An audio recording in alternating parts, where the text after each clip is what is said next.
stay put, stay here with us, because as you know, now we enter into the post-show. For those of you who just joined, welcome very much. We're glad you're here. Those of you who've been participating, thank you very much for all the questions and the tweets and the input. By the way, if you haven't done so, shoot a picture of your room. I've seen rooms from all over the world, from Brussels to Africa to Japan to the Philippines to Indonesia to Australia.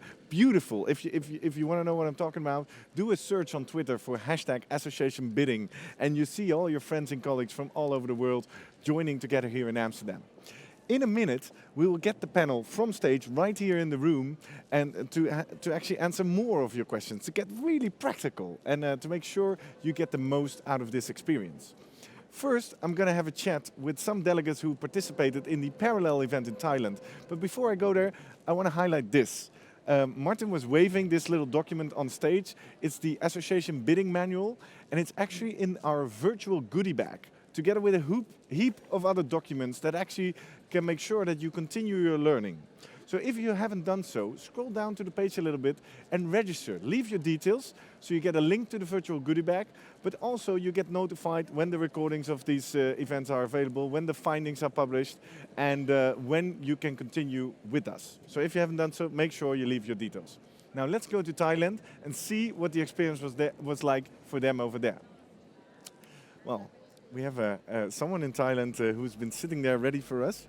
Hello, good afternoon, I should say, in Thailand. Can you hear me? I hear you very softly. I don't know if you or we can do anything about that. If they can switch up the volume of your mic. Yeah, I think I hear something. So, can you share with us, what was it like to participate remotely in this event? So I think it's very beneficial and privileged to participate in this hybrid event without having to travel this like 8,000 miles away. Okay, and can you share some of the takeaways, some of the ideas that you got from just watching this event? So I think it's very constructive event, and I've learned a lot with all the experts on the panel. And I think the fact about the change, from beauty to strategy, and that the PCO should try harder to become like strategic partners with the client, that is very important. And about research also. Because for you personally, what type of organization do you work for? Do you work with the PCO or with the Convention Bureau? Yes, PCO. Okay. And if you go back to your office tomorrow, can you think of something you would definitely do different after watching this broadcast? Yeah, I think first of all, I think we need to do more research about the association that we work with, and then about the strategic approach that we do. And what kind of stuff would you like to find out when you go research on the association? What is it specifically that you would be looking for? Yeah, I think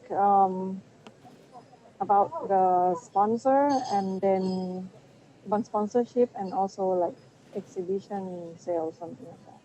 All right. Well, that sounds great. I hope this resonates with some of our other viewers. Just to finish off, I think it's about 3:30 in Thailand over now. What does the rest of your day look like over there? So it's good, sunny. Yeah. You guys like going out for drink or more education left on the program? Excuse me? Do you have any more education on the program, or is it just drinks and networking from now on for you guys? From now on, I think it's not working, and then we finish. Well, but we have very productive morning. Super. Yeah. Super. Well, I'm very glad to hear that. We will be joining you with a virtual beer in about 30 minutes. But first we go back to our panelists and take some of the questions that the audience has put in. Thank you very much. Okay. And enjoy your time in Thailand. Bye-bye. You too. Bye. Bye. Well, and with that, I should look over my shoulder. I think they're ready. The whole table is full. I think even Martin is there. I should get him out of the way. And I should double check with Gerdie whether she's ready to go. She looks like she's in the middle of technical procedures, but we're all ready. Hey guys, good to have you back. They're first. What a relief. Yeah. What was it like to be up there on stage? Yeah, it's fun. Yeah? I really enjoyed it. Yeah. Well, we just heard from Thailand that they actually had some valuable takeaways, so good job. Thank you for that. But we also saw a lot of tweets and messages of people who want more. Yeah. So let's see if we can give them some more. Gerdie, are you ready with our first question? Yes, I am. That's a question for Mireille. You have to speak really loud, otherwise we can't hear you. Really loud, okay. A short question to start with. People are wondering if you achieved your delegate numbers for the Thai conference. I'll repeat that because I can hear it. You talked about the situation in Thailand and it was quite tense. The question is actually, so what did it do for the delegate numbers? Obviously you went there and were hosted very well and you decided to go through? We had 2,300 delegates, And which is that was higher pretty or lower good. than That normal? was a bit lower than normal, but it's not as low as we had anticipated. Okay. And we had about 500 Thai pharmacists taking part. And that is also one of our goals, to make the Congress accessible for people who would normally in their situation not be in a position to attend an international Congress. Okay. So that is why we take it around the world. So in that respect, it was a big success. Okay, and you don't feel that the situation was influencing it in a very bad way? No. No. Just a quick question that I wanted to ask, but Martin didn't give me. Do you have any tips for any people watching in a destination which is not typically known as super safe or super secure, how they should deal with that in the bid books? I would say give us examples of organisations that have held events and held them successfully, and kind of put us in touch so that we might have some questions that we might not maybe kind of want to say to the destination, but we can kind of have an honest conversation with those organisations. All right. And I think also for us, use social proof. Yeah. And give them some Yeah, references. I mean, word of mouth and chatting to people about Yes. their experiences is so important. I know all of us, we've been chatting about it over the last couple of days, and it's made such a big difference. All right. And just to make a small ICCA pitch, this is obviously something you can really easily look up in the ICCA database, right? You can just look for that destination and see which other associations have been there. And obviously, as a destination, you know which other associations have been there. Yeah? Yeah. All right. Anything to add, Mireille? Yeah, I can agree with that. It's personal experiences and word of mouth that is important for people. Okay. So cool. as an organization, what you can do is keep everybody as well informed as possible. Very well. Gerdie, anything else? Yes. Let me be your liaison with my ears. A question for Natasha. Actually coming from Twitter. In a bid doc, portraying the country or portraying the city is more important. Yeah, I think I got that one. So obviously we have a lot of national convention bureaus watching. We have a lot of regional or city convention bureaus watching as well. And they wonder, okay, you explained a bit about your rotation and you follow the World Health Organization. But now, how should cities profile themselves and where is the choice of city in your whole bidding process? So it does depend on the activeness of our national association, and also how many obesity-related institutions and organisations are happening in a kind of certain city or destination. We would also look at the kind of political environment, you know, what kind of policy initiatives are happening, you know, what are the big hot topics. For example, Mexico is a destination we're considering. They've had a lot of things on childhood obesity, soda taxes, all of that kind of thing, which would be really interesting. So let's take that case in a very specific, you're looking at Mexico as a country. Yeah. Mexico has a lot of cities and a lot of internal destinations. So can you clarify a bit by this example how you would then decide where you go inside Mexico? So then we would liaise with, we don't actually have a national association in Mexico, but we do have a lot of policy people that work in a lot of organisations there, and we would chat to them and see which would be a good destination for them, which would be easy for local delegates to travel from, you know, that kind of thing. Okay, so in the end then it's the whole game over again. Yeah, exactly. And for you, Mireille, I know by coincidence you're going to Germany with your next conference and you end up in Düsseldorf. Yeah. Germany is big, many big cities, many great venues. Why Düsseldorf? How did that go? The reason that we are going to Düsseldorf is because we are combining our congress with Expo Farm, which is a large pharmaceutical exhibition which takes place in Germany every year, but 1 year in Düsseldorf, the other year in Munich. So we are organizing it together with ABDA, the German pharmaceutical organization. Yeah.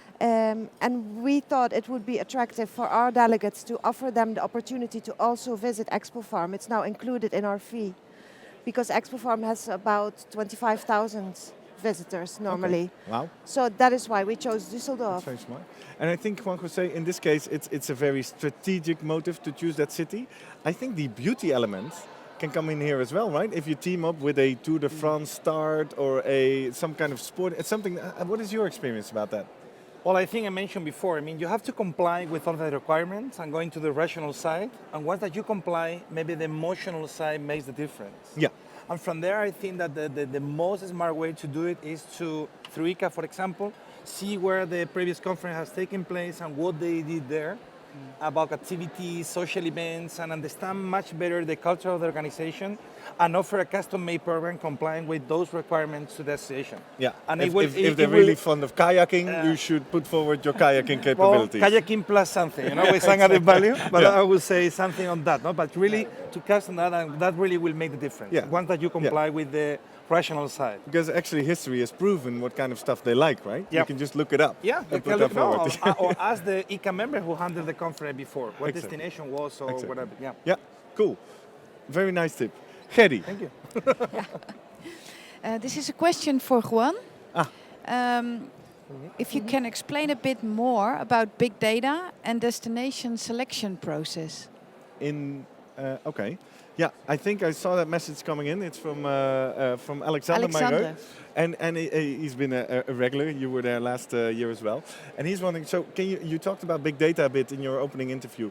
How does that tie into the destination selection process and he's an association. So he's working on the association side. Is there anything how he can use this?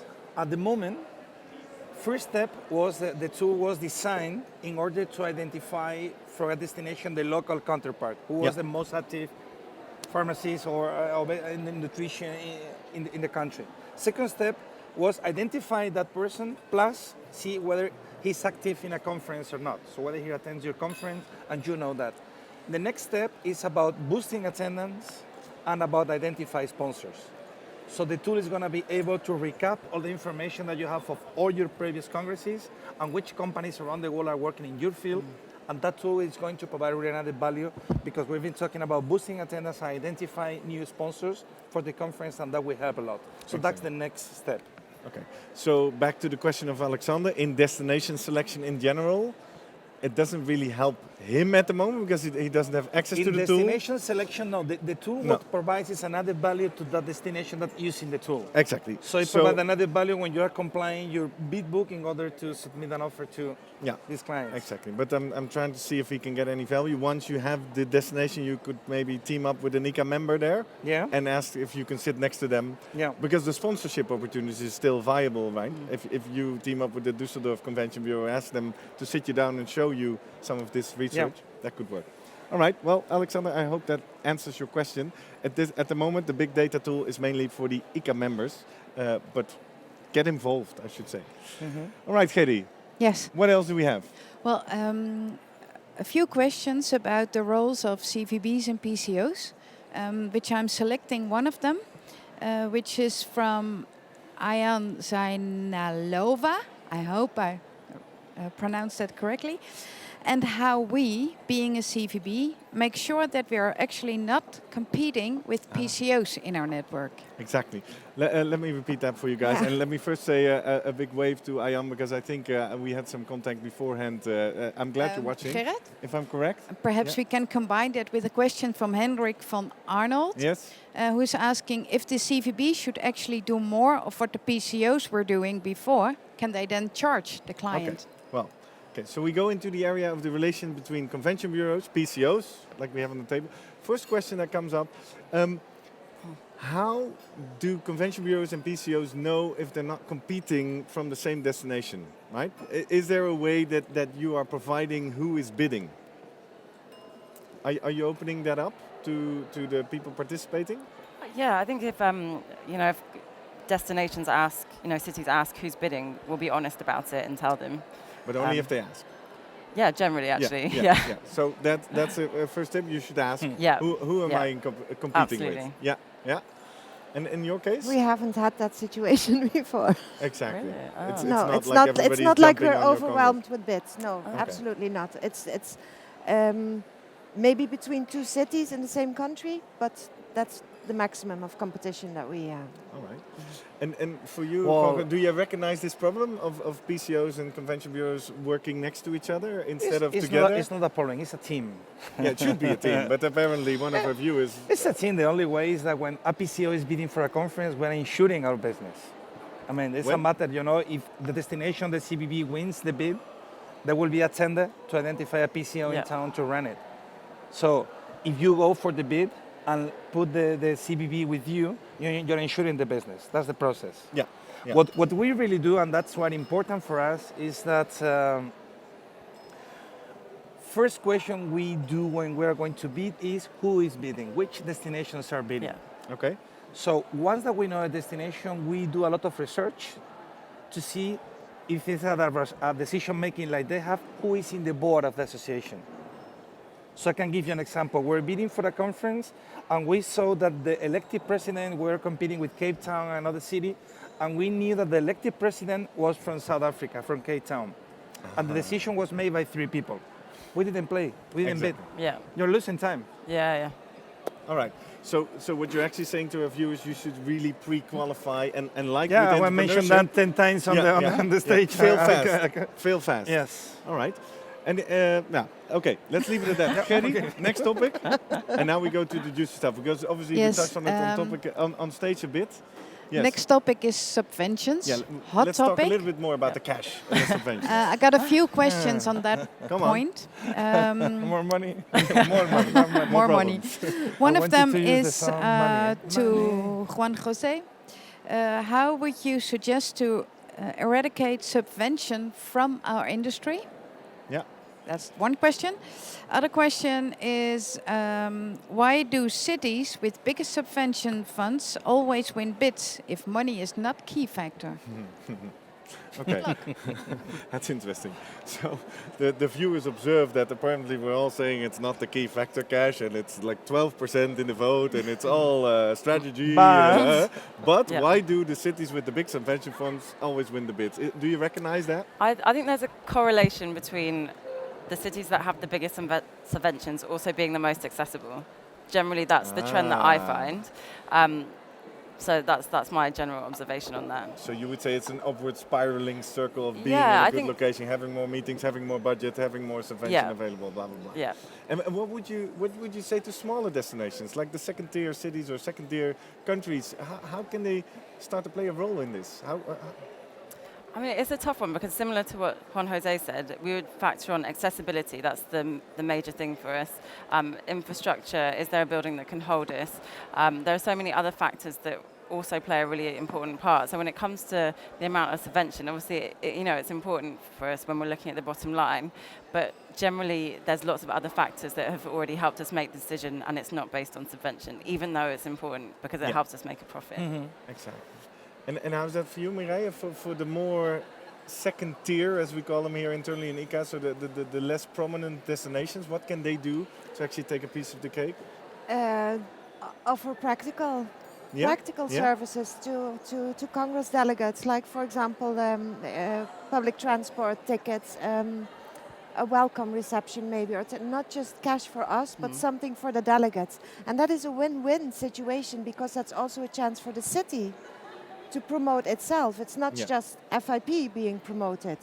So and it's money spent in the destination again, right? Yeah. So then it's actually circling around. Absolutely. Yeah. I mean, if we're taking a large congress to a city, I mean, we're bringing money into the city. So I, if I'm honest, I don't feel that bad about asking about subvention because I know that we're bringing a benefit to the city. I'm not saying that a destination has to offer it, but I have no shame when it comes to asking about it. But if I'm isn't then this honest. the root of the second question that pops up? Obviously, some people online started about we should get rid of it. Juan Jose, how can we eradicate subvention in the industry? But here, two comments. Slightly start to admit that. Yeah, but there are 2 comments on that. I think that the first thing, and we have mentioned that also on the stage, is that they have to be kind of partner of them. Yeah. And I think that they should be smart enough to show the clients, and I mentioned that sentence in my next presentation, is that the work starts when the bid is won. Yeah. So I have to show to our clients that really are committed to get the best attendance ever to your conference, and all the city will be leaving your conference. When you go to a big city, your conference will be one more of 10 But if you come here, this will be your city for that week.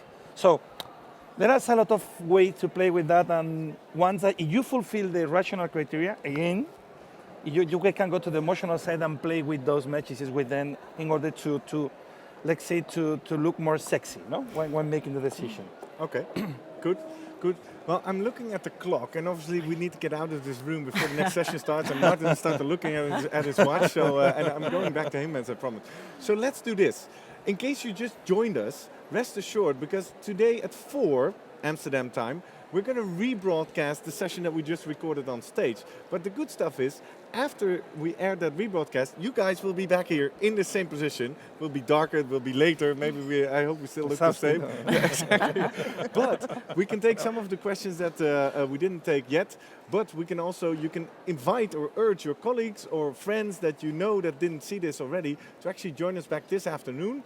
Or if you know anybody in the USA who are actually sleeping right now, or Mexico, or South America, please send them a tweet, a WhatsApp message, or an email, and invite them to go to ICCAWorldLive.org, register, leave their details, so they can join us this afternoon from 4 to 6, and actually be back live with you guys here to go even deeper. We'll review quickly all the questions that came in, and we'll start off straight away.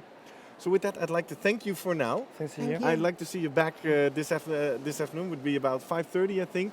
And then I rush over to Martin to wrap off this session. And stay with us, because he'll share some of his views, some of the future trends he sees happening right here in the industry. Thank you very much. Gerrit. See you later in front of you. Thank you. And I'm going to surprise Martin. Martin, good afternoon. Hello, I Gerrit. see you getting nervous on the clock. Yeah, we're running slightly late. Well, there's a lot of good stuff coming in. So thanks to all the viewers. We said it a little bit. You've been around in this industry, and you see some observations. Not only it's getting more complex, more professional, more competitive, but what else did you observe? Well, something you call beyond bidding. Beyond bidding, yeah. This is something I've been working on for the last 2 years, thinking about, is what are the really smart, the leading destinations doing now that everybody seems to be catching up with them? You know, it used to be the case that if you had bidding built around your intellectual capital or your economic development priorities, you were ahead of the game. Yeah. That is now becoming very mainstream in terms of thinking. Yeah. So what I was starting to look at is what are the real leaders, the thought leaders, doing to reduce the chances of coming up against more competition. And what did you see? A number of things, actually. One of the coolest things is that more and more destinations, companies, PCOs even, are creating events. They're association events, they're attracting the same delegates. Yeah. But, for example, in the Middle East, Yeah. if you're a PCO there, you're not just trying to bring events in, you're actually creating events from scratch. Oh, And wow. destinations are looking at what have they got as a strategic asset. Often it's a number of key individuals, top leaders in their field, or it could be an industry. In the case of Copenhagen Shipbuilding, for example. So they now manage an international shipping conference, which they created. Is this something like, I don't know if you were able to hear that, but Mirai explained that she went to Düsseldorf because already the Expo Pharma was there and she likes to pair up with that event. Are you saying that destination could start to host their own major events? Correct. pair And that's up? what we're seeing the thought leaders doing. They're trying to get away from having to compete by owning the space. And often they're working with people who were successful at inviting an event. They know that event isn't going to come back for 20 years, but it's still strategically important. So therefore, what do they do to keep pulling in the key decision makers, venture capitalists, companies that could invest in new facilities, and delegates? And how can they transfer that knowledge? Wow. So event creation is a beyond bidding strategy. Exactly, and then it's less about logistics. This could be a great opportunity for the second tier destination, right? You claim a topic, right? You are now... Yeah, wow. if you've got something special, you can try and take ownership of it, because it's worth investing more than you would invest in a traditional bidding process, because it's critical to your vision of that city going forward. So that's one area. One observation. Another area is in unusual, interesting, innovative partnerships. So the traditional partnerships in our business are built around the city team, led by the convention bureau with the center and the bureau, whatever, and also the national team, where the different players get together and coordinate and have a presence at the trade shows. I'm talking more about partnerships which are between competitors in different countries. So consortia, groups that are formed specifically to target a particular market. Have Best cities, for example, the is that an World example of this PCO happening? Alliance. Okay. I mean, they're long established, but more and more are doing this. So there's a World Energy Cities Alliance, for example. And that what does that exists. look like? Well, it exists. In the case of, say, the World Energy Cities Alliance, places like Calgary, Aberdeen, a whole range of others around the world, they are trying to get as many energy-related conferences to take place within their circle as possible. So if one hosts it, the others get much more inside information. So they're trying to persuade the clients not to go into the open playing field, but actually to restrict their bids within that family. And what they then do is they have a much friendlier competitive mindset when they're doing that, because they're also collaborating. So this requires both structure, but also a much more, a stronger mental flexibility. And have you heard about any results of this? Is this Oh, paying yeah. off? Yeah, to well, Aberdeen and I mean, Calgary? here's a really cool example. Vienna and Barcelona. Yeah. They started collaborating on trade shows outside Europe where they had shared stands, shared knocking on the door. That evolved into shared bids. So now they are actually going to major medical associations and saying, do a 6-year deal. 3 years Vienna, 3 years Barcelona, or 1 year, 1 year, 1 year, 1 year. You have one standard contract, one standard way of operating. You don't need to reinvent the wheel, and you still have some variety. And with that, they actually take the whole bid of the market. Correct. And that's another, which is why I call it beyond bidding. Yeah. It's saying, what have we got in terms of strengths that are going to allow us to circumvent the competition? Wow. Well, there's a range of other ideas. I guess along the same this thing. should be a topic of maybe next year's bidding session or something. I think we may very well have a topic there. Beyond bidding. Okay. With that, the clock I think is beyond 9:30 or 10:30, I should say. That brings in Jolien with our now traditional, I would say, as you all know, dear viewers, this show is sponsored by the Thailand Convention and Exhibition Bureau. I don't think you could have missed it. And for 3 years in a row, it's a 3rd year consecutive sponsorship. We're really proud and happy with that. Please join me on this side. And we always tend to close because we recognize, as we just learned from the Thai delegate, their conference is over now. They go for the networking reception, and there they think Thai beer. So for us, it's 10 a.m. Oh, I completely lost track of time. But we what time is it? Half past 10. Half past 10, there we go. We completely go beyond. I hope we're still fresh for the rebroadcast this afternoon and from 4 to 6. You should definitely make sure you check into that. And this is our traditional Thai cheer, right? So, yes. Congratulations. Cheers. Thank you, Thank you, guys. Thailand. We're really glad you joined. Make sure you register and make sure you send all your friends and colleagues an invitation to join us this afternoon from 4 to 6 here in Amsterdam. And we look forward to seeing a lot of you from Thailand over in Buenos Aires in November. So cheers.